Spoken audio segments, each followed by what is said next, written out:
வாஃபல் வச்சு நம்ம ஒரு பன்னீர் எல்லாம் வச்சு நம்ம வந்து ஒரு அழகான ஒரு டிஷ் வந்து டிஃபன் பாக்ஸில் இது பண்ணுறதுக்காக நம்ம செஞ்சு கொடுக்குறேன். செஞ்சு காமிக்கிறேன் வாங்க. ரொம்ப டேஸ்ட்டாக இருக்கும். இது எப்படி செய்கிறதுன்னு பார்ப்போம். வாஃபல் அப்படிங்கிற இந்த மிஷினில் வந்து நம்ம ஒரு டிஷ் செய்ய போகிறோம். ஒரு டிஃபன், அதாவது லஞ்சு, பிள்ளைங்களுக்கு ஸ்கூலுக்கு கொண்டு போகிற லஞ்ச் செய்ய போகிறோம். அதுக்கு வந்து 200 பன்னீர், அதே கப்பில் கார்ன், வேக வச்ச கார்ன், ரவை, கொத்தமல்லி, இது எவ்வளோ வேணாலும் போட்டுக்கிறலாம். கொத்தமல்லி, இது வந்து ஜீரா பவுடர் 2 ஸ்பூன்,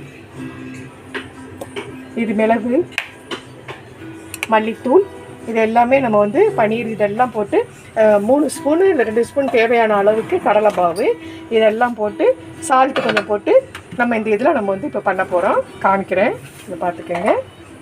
இப்போ நம்ம ஒரு கப்பு ரவை வந்து இதில் போடுறோம். மிக்ஸி ஜாரில் போட்டுக்கிறோம், எல்லாம் அரைச்சிக்கிருவோம். அது அரைக்க வேண்டியதுக்கு 1 கப் ரவை, 1 கப் கார்ன்,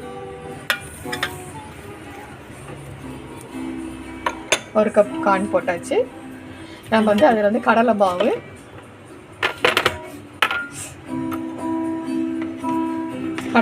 ஒரு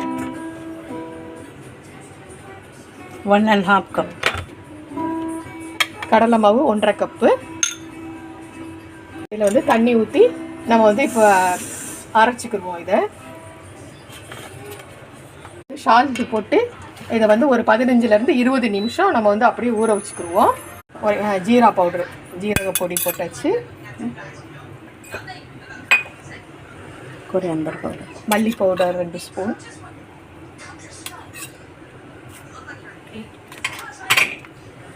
மிளகுத்தூள் 1 ஸ்பூன். அவ்வளோதான். இதை நல்லா மிக்ஸ் பண்ணிக்கிடுவோம். நம்ம வந்து இதில் இப்போ நம்ம போட்டுக்கிறதெல்லாம் வந்து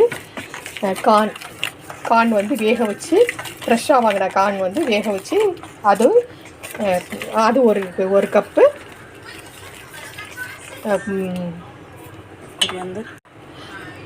இது கொரியாண்டர் லீவ், அதோட இங்கே உள்ள ஒரு கீரை ஒன்று இருக்கும், அந்த கீரையும் போட்டுருக்கு.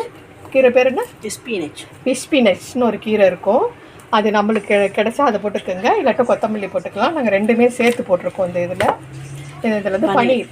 அடுத்து வந்து இதோட வந்து 1 கப் பன்னீர் வந்து, அதாவது 200 இருக்கும். அதை நம்ம வந்து நல்லா சீவிட்டு பிளெண்டர் வச்சு நல்லா கேரட் சீவுறதை சீவி நம்ம அதில் மிக்ஸ் பண்ணிக்கிற வேண்டியது தான். ஏற்கனவே நம்ம சால்ட்டு போட்டு 15 நிமிஷம் அந்த மாவு ஊற வச்சுருக்குறோம்.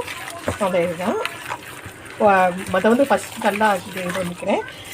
கடலை மாவு 1 கப், ரவை 1 கப், இந்த கார்ன் நம்ம வேக வச்ச கார்ன் வந்து 1 கப், கடலை மாவு ஒரு இந்த தண்ணிக்கு ஏற்ற மாதிரி 1 கப்பு இல்லாட்டும் 1½ கப்பு கடலை மாவு போட்டுக்கிறலாம். இதை எல்லாமே நம்ம கலக்கி ஒரு 15 நிமிஷம் அப்படியே வச்சுருந்துட்டு ஒரு நேரம் அப்படியே வச்சுருப்போம். உப்பு எல்லாம் போட்டு நம்ம க்ளீனாக வச்சுருக்கோம். நம்ம வந்து இந்த வாஃபலில் ஊற்றி வச்சுருக்கோம். இது உங்களுக்கு ஓப்பன் பண்ணி காமிச்சிருக்கேன். பாதி வந்து இருக்கும் போது இன்னும் பாதி வேகணும். இதை மூடி வச்சுருவோம். இது ஒரு 15 நிமிஷம் ஆகுது வேகிறதுக்கு. இந்த வாஃபல் இல்லாதவங்க இது மாதிரிக்கு ஒரு சின்னதாக வச்சு நம்ம ஊற்றி எடுத்துக்கிறலாம். இது பாருங்க, ஊற்றுறது இந்த இருக்குது, நான் காமிக்கிறேன். இப்போ செஞ்சாச்சு. இந்த வாஃபலில் பண்ணின